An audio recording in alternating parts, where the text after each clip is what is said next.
Good morning again. So we are still reimagining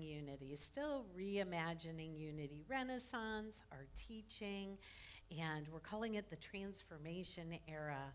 And right now we are beginning on what is called the pathway of discovery, discovering you, discovering God, and discovering unity. And this is part of a membership program that will continue after service this week and next week.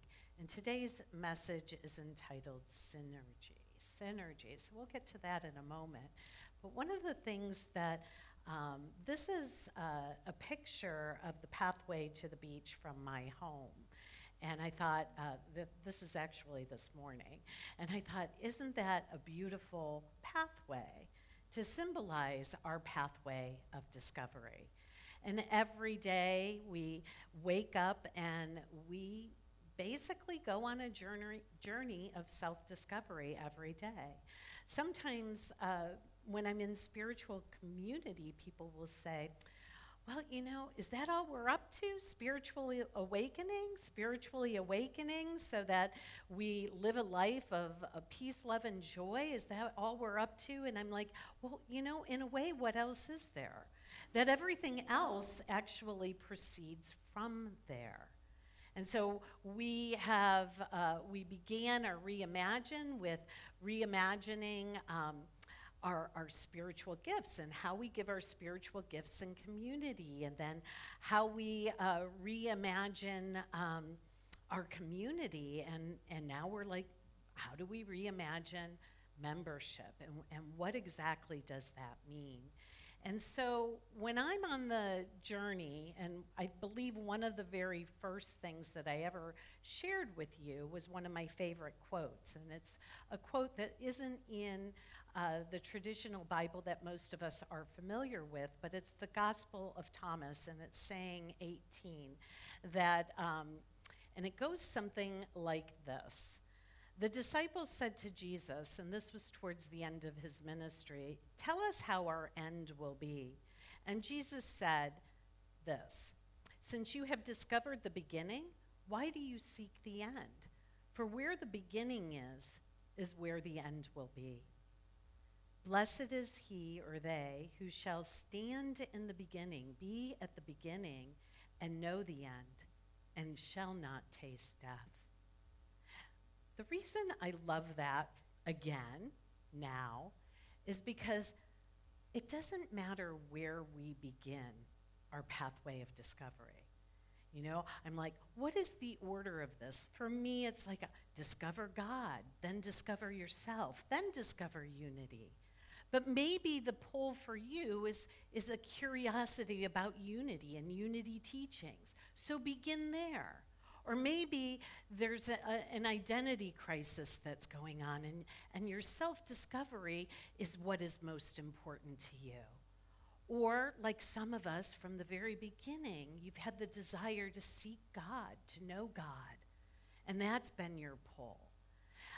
The beauty about spiritual teaching and principles of truth is it doesn't really matter where you begin, just as long as you begin, just as long as you step in the direction that your heart is leading you, because it's holographic, that one place leads to another. It's circular, and that it's not only circular, but it's spiraling upward, ever evolving in consciousness.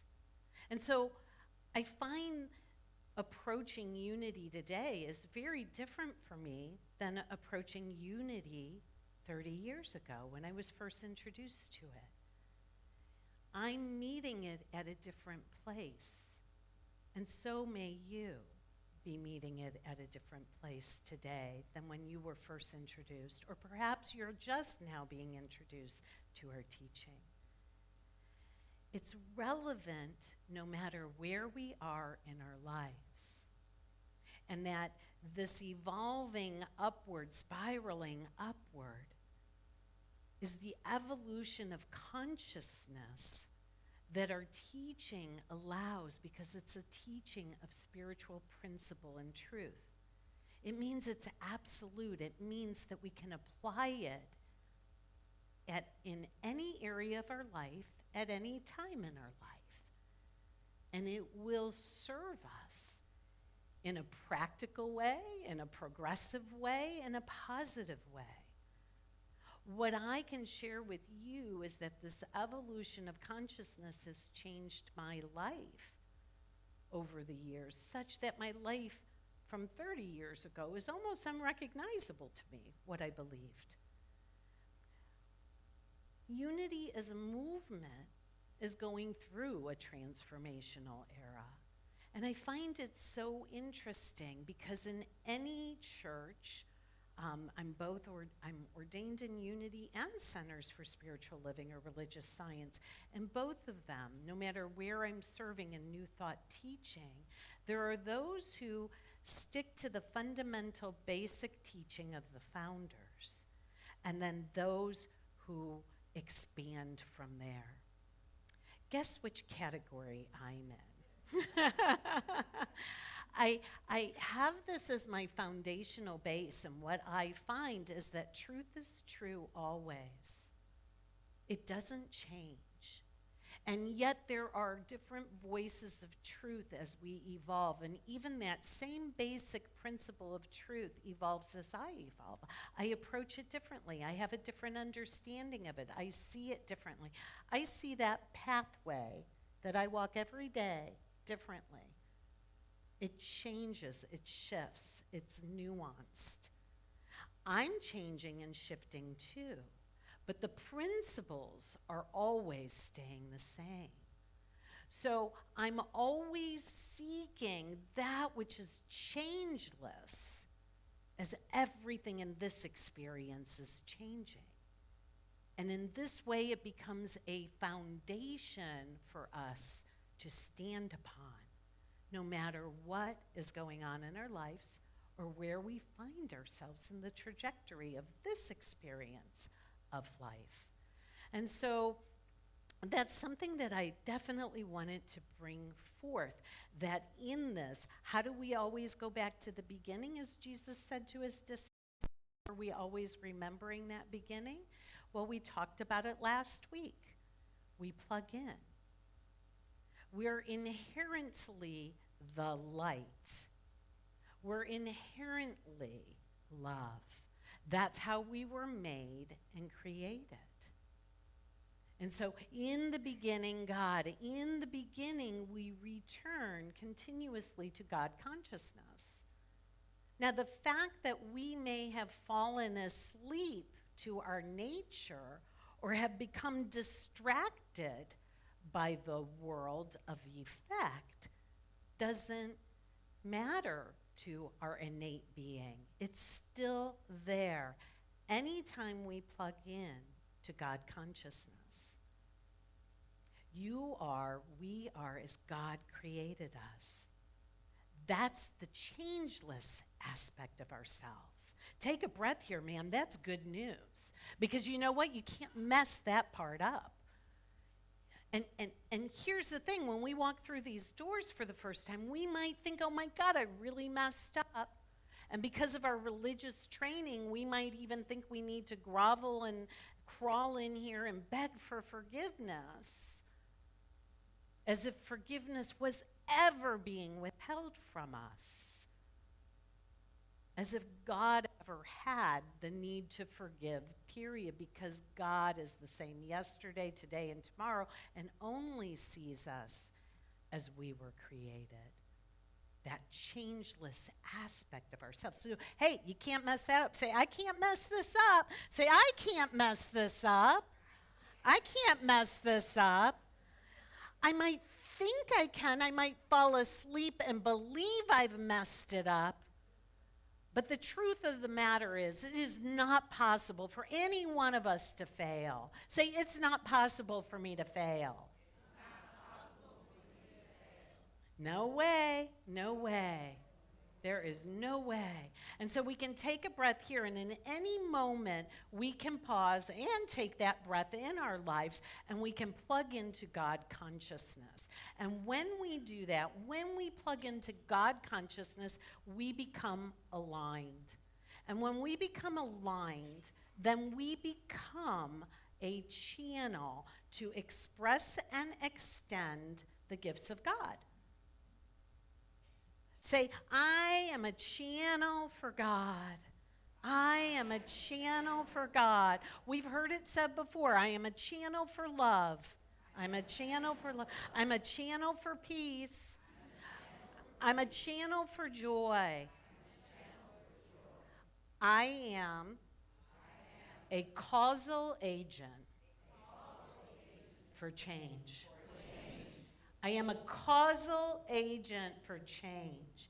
Any moment we align in that consciousness, we're at cause. We're at cause because we went back to the beginning. We plugged into God consciousness. We plugged into that which created us in perfection and wholeness and harmony and peace. We went to the beginning that we may know the end, that we may know that we do not ever have to taste death. That is what we're doing continuously over and over and over and over again, because sometimes we forget. And truthfully, we are retraining ourselves. We are creating and recreating the new habit, the habit that is aligned with this God consciousness. And so how do we be those causal agents for change? We talked about this last week.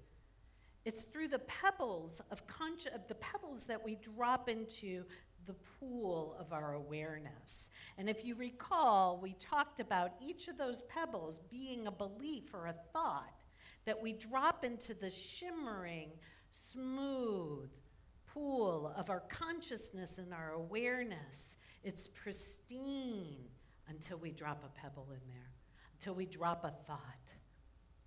Now, some of the thoughts that we've dropped into our consciousness have been influenced by people who also forgot the truth of us. And we've been conditioned over years, perhaps, to believe in limitation or lack. And that's when we go back to the beginning.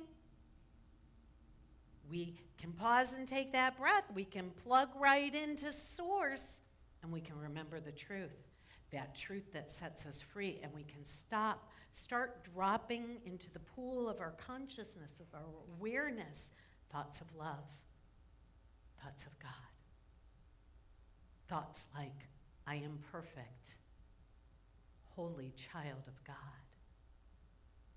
I am love. I am the channel for peace. And as we drop those pebbles into our awareness, they ripple out and they ripple back. But as I said last week, take a look around, take a little gander. You can bend your necks in here. You can look to your right, you can look to your left, you can wave to the people online, because we're all dropping these pebbles. We're all dropping these pebbles, right? The ripples go out, and sometimes your ripple's going to come my way, right? Especially if it's in the field of my awareness. And so how do we be causing change? How do we do that? As a community now, as a collective. So we do our own personal work, we plug in, we change our thinking, we change our thoughts, we start dropping into our consciousness our affirmative, positive thoughts that we learn here in unity. And we persist at it, and we do it when we don't feel like it. We do it when the news seems to say something entirely different. We persist. We become committed. We become willing. We become willing to not judge by the appearances that we see.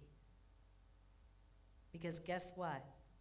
Those appearances have no power. No power. When you plug in, that's where the power is, right? I mean, that's how it works. I'm not an electrician, but that's what they tell me. When I plug it in, it works, right? So we plug into the power. We unplug from the world and plug into the power and presence, and we start distributing thoughts of love, thoughts of God, and that's how we do this. And so take a breath with me here.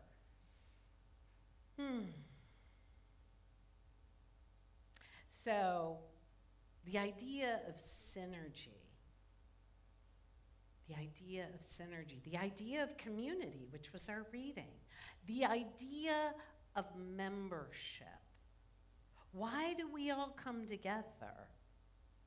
Why do we come together here? There's a vibratory field for sure because of pebbles that have been dropped here in this field of awareness. And it has a certain ripple and vibration to it. And guess what?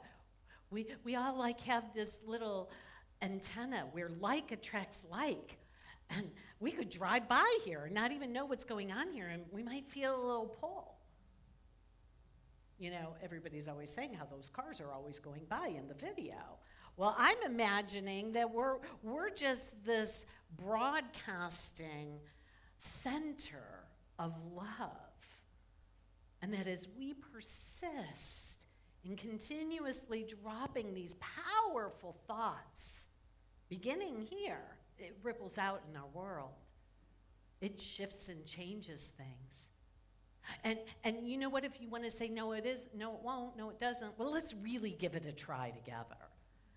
Let's not throw it out yet. Let's really give it a try together. Because we're just kind of starting out together. We're Renaissance. We're about rebirth and something new. And being revolutionary at a time when it is actually necessary. And for me, I can think of no greater way to be at purpose in our world, in our culture, in our country right now, than to be dropping some boulders together. Some boulders about love and peace and not fear and war.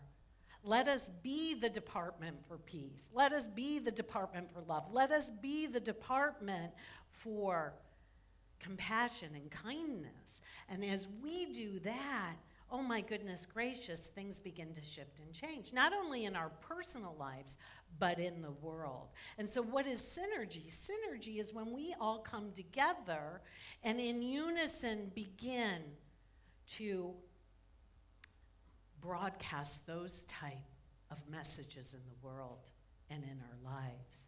So, you know, synergy, this is a picture from a board training that we had yesterday. I did not ask permission, but the board members are already up there. And in the very center, we have Reverend Charlene Manuel, and she's top center, and she was our trainer yesterday. And we followed a book, we read a book that she wrote, and it was on boards. And it's The Power of One Accord. And in the subtitle, it says synergy. But you see, the power of one accord is when everybody joins in one consciousness. And when we do that, a power is unleashed that is greater than the parts. So another way of saying this is that 1 plus 1, what does 1 plus 1 equal? She's got it right here. 1 plus 1 equals 3. Whoa, how's that so? 1 plus 1 equals 3. It's greater than the sum of its parts. And that is one of the ways that we talk about synergy. My monitor's off up here. So anyway, that's how we talk about synergy. And so in a community, as we begin to drop the pebbles of our consciousness together in unison, we have way more than 1 plus 1 here. Can you imagine the impact that coming together and belonging in community that is moving in a similar direction in consciousness, the impact that we have? So that's what the conversation is really about. And for me, when I said earlier that unity is going through its own transformation, and I said, who do you think I am? Am I aligned more with the fundamental practice, or am I aligned more with the evolving consciousness? And it's more the evolving consciousness. And let me explain that. My pathway of discovery goes something like this, and I would suggest yours may as well. But when I first came to unity, boy, I gotta tell you, the way I perceived life and how it was happening was that it was coming at me. It was coming at me. It was happening to me.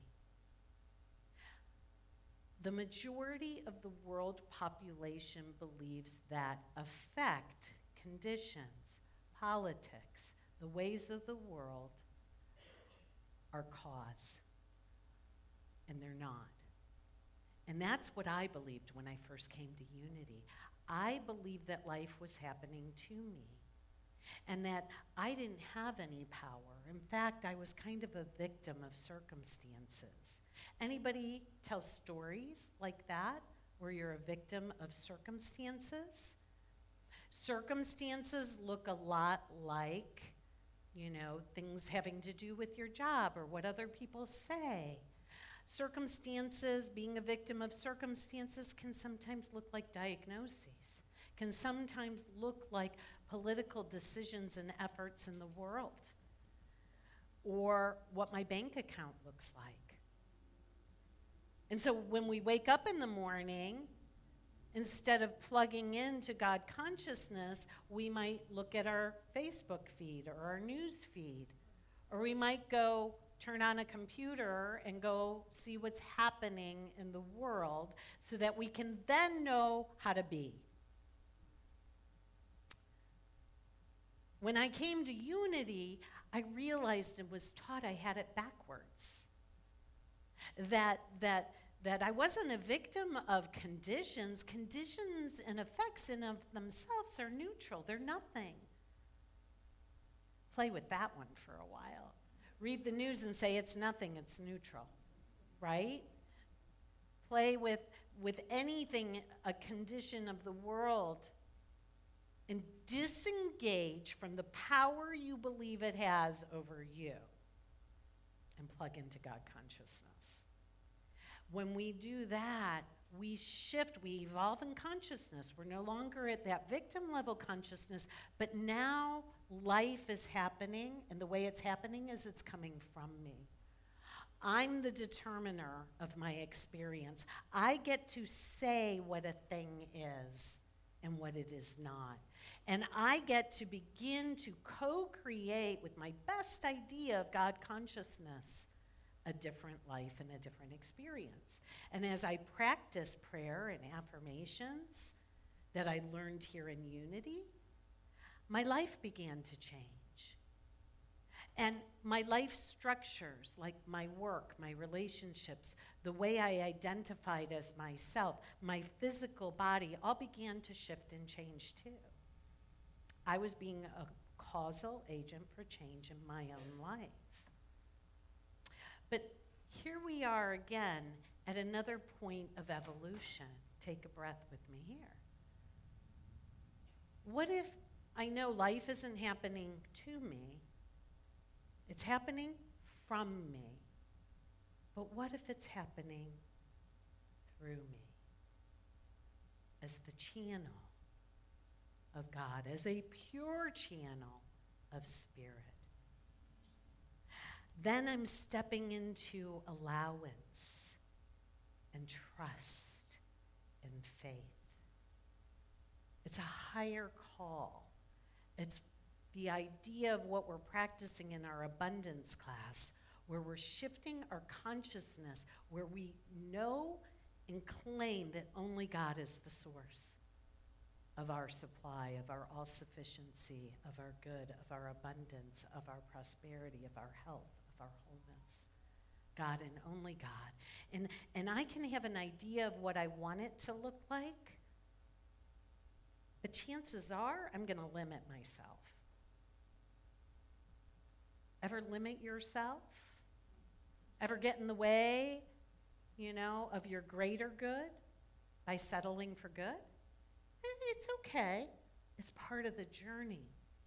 And so that's where we're evolving in consciousness, and in our synergistic way, unity is even evolving as well. So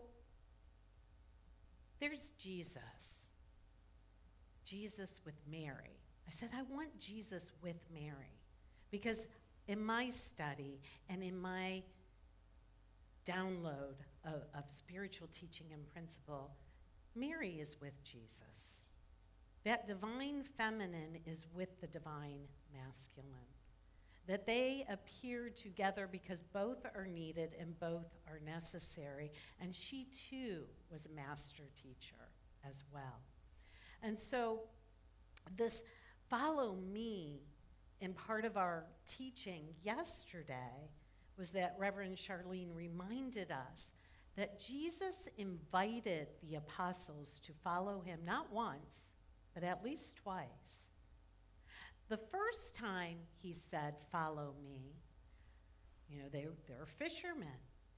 And it appeared like they followed him, but they didn't give up what they were doing for a living yet, because there's subsequent teaching that has them fishing. And it wasn't until Jesus told them, through following their practices and principles, to cast their net in a different way, and showed them that the abundance of following him, that they actually dropped their nets altogether, and that they left everything. Now, I don't know. I don't want to leave things. Do you? I don't want to leave things. But what are we really talking about here? What are we being asked to leave behind? I couldn't catch that, but I'm going to say we're being asked to leave behind our old limited thoughts and beliefs. We're being asked to leave behind our conditioned way of being that looks to effects or approval for our good. We're also being asked to leave behind our very best thinking. The things I think I need, the things I think I know. I always love Eric Butterworth's. I know it, he said, unity people suffer from, I know it already, itis. Right? So we're being asked to be humble, to humble our ego mind that thinks it knows, to humble the ego mind that thinks it knows actually what it needs, to humble and being willing to let go of our best thinking, to allow the channel, the spirit of truth, to descend into our awareness in that sea of knowingness that God is, I am. And from there, we are informed. From that consciousness, we are informed. And so there's a humility in our pathway.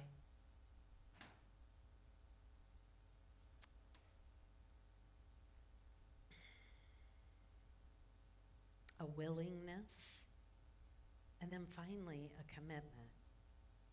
There's a commitment, because it's really easy to be distracted. But when we have a commitment, it anchors us in a particular direction. In unity and in Christianity, there is the conversation that there is only one Christ, and that we are each members in the church of Christ. Now that's a little different for we people in unity to think of it that way. But when I was going through the pain that I experienced prior to my hip surgery, this hip was not working. It was screaming in pain. every step I took and when I tried to rest. It was inflamed and angry and in pain. And I remember having a spiritual practice and being told, what do you do with pain? And I remember a spiritual teacher telling me, use the pain. Like, use the pain. It's using me and it's winning. It's really challenging to disengage from identifying so solely with the body that its pain becomes the dictator of your life. And what I remember was this idea in meditation, trying to meditate through the pain, was that this hip was just one part of my body. It was a member of the whole. It didn't represent the whole. And while it was hurting, other parts of my body, and I imagine calling other parts of my body to this area to help it, to buoy it up, to strengthen it, to put more support on another body part so that I could function. And I remember doing that. And then once I got the hip surgery, I remember releasing all of those body parts. Thank you, left leg, for helping my right leg. And now you can be about being the left leg again. And all of my spine, everything, it was released so it could be and function in the part of the body, the part of the whole that it was meant to. And there's a lot of scripture that talks about the body of Christ. And in unity, we think we have the 12 powers and all of those different aspects of love, of peace, of strength, of renunciation, of power, of all the different aspects of the Christ that make up the whole are all necessary. And that we cultivate these different aspects to become whole. And so what we're told here is that the health of the entire body is contingent upon all the parts. In a church, we're all parts of the whole. And when we come together, we become 1 + 1 = 3. And when we come together, we become stronger. And as the reading said, if somebody is hurting, we surround that person and love them and help them to become whole within themselves. Does this make sense? Yeah, this concept? And so it's the idea that we are told that God is forever only begetting one begotten Son, and that's the Christ, and we're told that. And it's like, well, then what am I? And, what do I have any hope of being, right? But we are all aspects of that one. And we are all Christ in potential. And as we become increasingly willing to be humble and to be committed and to release everything we think we know and everything we think we need, and to look lovingly on all those places where fear has made a home in us, those painful parts. When we become willing to do that and place it all upon the altar, we can then become as God created us. We can then become as Christ.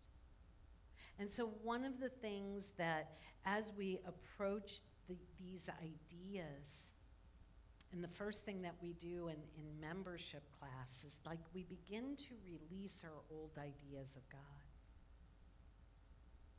The ideas that we were raised with and conditioned with. How do we let them go? How do we release them?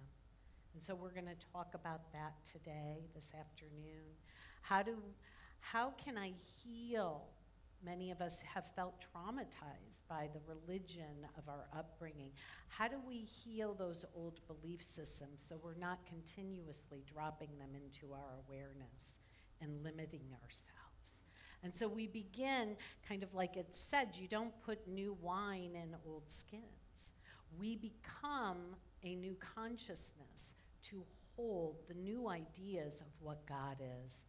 And in so doing, we have this sense of belonging one to another, that this 1 + 1 = 3, and that we come together in God consciousness, and that we become the change that we wish to see in the world, and we do that